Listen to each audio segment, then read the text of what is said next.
Ganito yung kamay. So, yung position ng kamay ninyo nakaganito sa ito, sa taas ng upper part of the foot. So, igaganito natin. Ayan. Apat dito. What is it nakalagay? Ay, 5. 5 na lang dito. Lalo na pag mahaba ang paan niya, dapat 5 dito sa taas, then 5 dito din hanggang sa sako.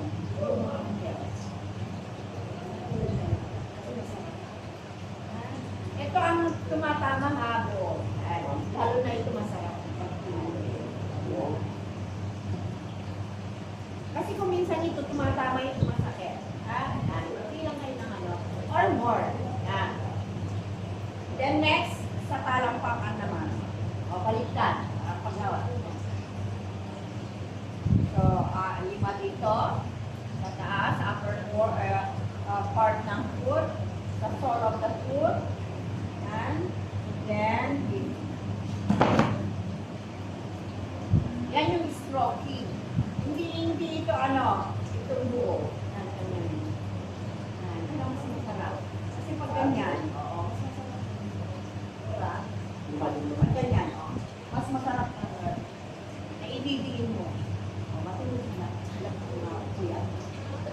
So pag na-stroke nyo na, nailagay nyo na yung powder, evenly, pati pantay, letter P, ay nandito, sako. Isang kamay, kayo kung kanan kayo, ako is, yung kanan ang gamitin mo. Yun yung nandito. So, hawak dito sa toes, or sa baba ng toes, o nakaganyan, Then, hihilain mo.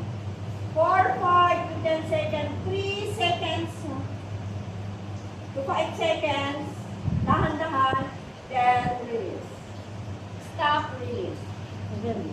Ulitin na 5 beses. Masarap hanggang sigit, di ba?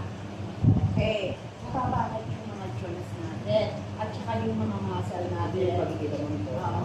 Hindi, hilain mo rin yan. Sabay, mas masarap. So, pagsabayin nyo yung taas at saka baba, then release.